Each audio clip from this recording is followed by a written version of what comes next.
Pelo sinal da Santa Cruz, livra-nos Deus nosso Senhor dos nossos inimigos. Em nome do Pai, do Filho e do Espírito Santo. Amém.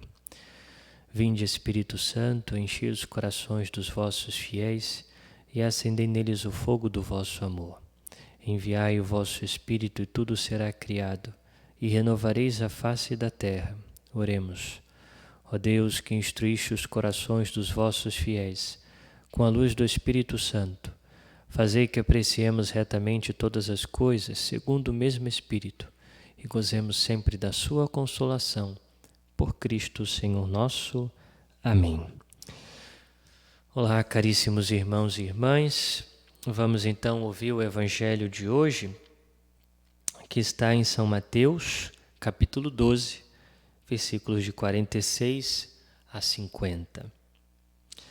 Naquele tempo, enquanto Jesus estava falando às multidões, sua mãe e seus irmãos ficaram ao lado de fora, procurando falar com ele. Alguém disse a Jesus: Olha, tua mãe e teus irmãos estão aí fora e querem falar contigo. Jesus perguntou àquele que tinha falado: Quem é minha mãe? E quem são meus irmãos? E, estendendo a mão para os discípulos, disse: Eis minha mãe e meus irmãos. Pois todo aquele que faz a vontade do meu Pai, que está nos céus, esse é meu irmão, minha irmã e minha mãe. Muito bem, vamos tentar aqui explorar um pouco essa leitura, né? Tem algumas particularidades, algumas curiosidades, como por exemplo, quando vemos a palavra irmãos. Jesus, então, estava falando às multidões e sua mãe e seus irmãos ficaram do lado de fora, procurando falar com ele. Bem, nós sabemos muito bem que Jesus ele não tinha irmãos. Por isso nós proclamamos o dogma da virgindade perpétua de Maria. Isto é, a Virgem Maria ela é virgem antes, durante e depois do parto. Então, por que nós vemos aqui nas Escrituras a palavra irmãos?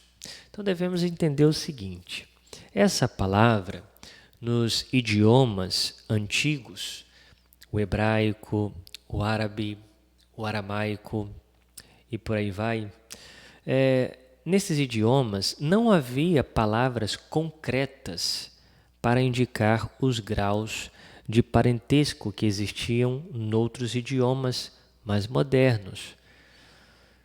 E, em geral, todos os pertencentes a uma mesma família, a um mesmo clã, inclusive ao mesmo tribo, né, eram chamados de irmãos. Né?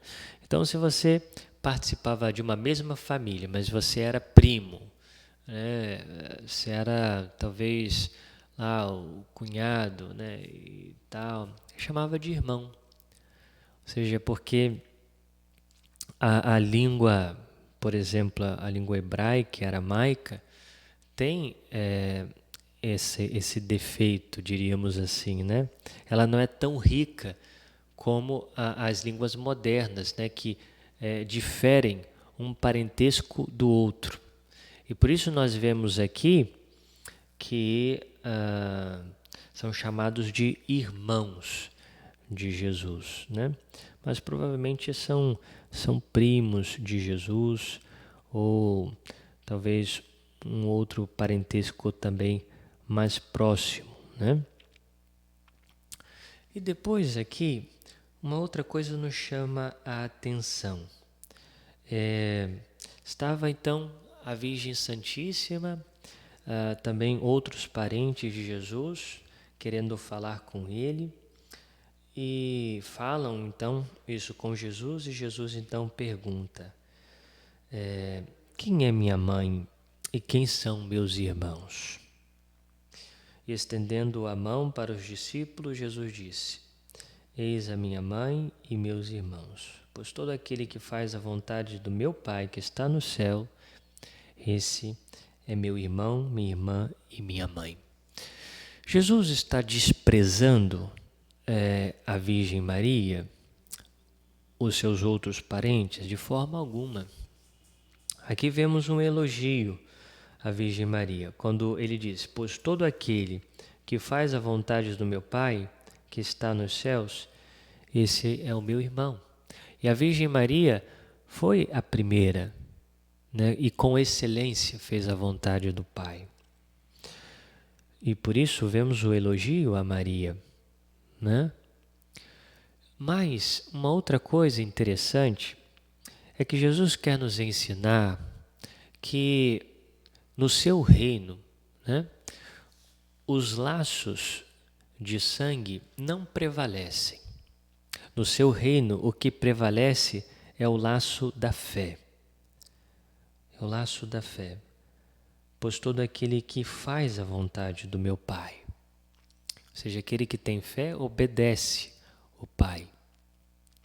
Então Jesus quer nos ensinar o seguinte, que o vínculo da fé, ele é maior até mesmo do que o vínculo do sangue. E a Virgem Santíssima, ela acreditou antes de conceber Jesus no seu ventre. Ela concebeu Jesus no seu coração e depois no seu ventre, né? Por isso ela fez a vontade de Deus. Mas veja, aqui também nós entendemos o seguinte, quando a Igreja nos ensina que nós devemos sempre dar prioridade em todas as coisas a Deus. Isso nos remete ao primeiro mandamento, amar a Deus sobre todas as coisas, né? E até mesmo o nosso amor para com os nossos pais não pode estar acima do amor a Deus. Ou seja, Jesus fala em outro momento do Evangelho, quem ama mais a seu pai do que a mim, não é digno de mim. Então Jesus aqui mostra, ou seja, que o vínculo da fé tem que ser maior que o vínculo de sangue. Sabemos do quarto mandamento, honrar pai e mãe, e é importantíssimo, mas ele não é maior do que amar a Deus sobre todas as coisas. Por isso que os pais, por exemplo, não podem impedir os seus filhos de seguir uma vocação religiosa. Porque o filho, ele precisa antes fazer a vontade de Deus, assim como a Virgem Maria. Então, a Igreja é muito clara quando ensina que mesmo que os pais não concordem com a vocação do filho, o filho pode e deve seguir a Deus quando se sente chamado, né? Porque ele precisa antes obedecer a Deus, precisa antes fazer a vontade de Deus. E os pais precisam perceber que os seus filhos pertencem a Deus, né? A Deus. Em última instância, os filhos não são dos pais, são de Deus. É Deus quem dá, porque os filhos são dons, né? Dons de Deus, mas pertencem a Ele. E aqui nós entendemos a lógica de Jesus, do reino de Jesus, né? E vemos também a grandeza da Virgem Maria. Ela tem um vínculo de sangue com Jesus e por isso, através da maternidade divina, ela recebeu todas as outras graças, mas ela tem também o vínculo de fé. Ou seja, porque ela soube fazer a vontade do Pai que está nos céus. Caríssimos irmãos e irmãs, peçamos essa graça por intercessão da Virgem Maria, que também possamos ser chamados de irmãos de Jesus, porque também nós possamos querer e fazer sempre a vontade do Pai que está nos céus. Nós os damos graças, Senhor Deus, por todos os vossos benefícios, por essa meditação que participamos. Pedimos a sua graça para que possamos colocar em prática aquilo que meditamos. Glória ao Pai, ao Filho e ao Espírito Santo, como era no princípio, agora e sempre. Amém. Obrigado pela sua companhia nessa meditação. Se você ainda não faz parte do nosso canal, se inscreva e compartilhe os nossos vídeos. Louvado seja o nosso Senhor Jesus Cristo, para sempre seja louvado.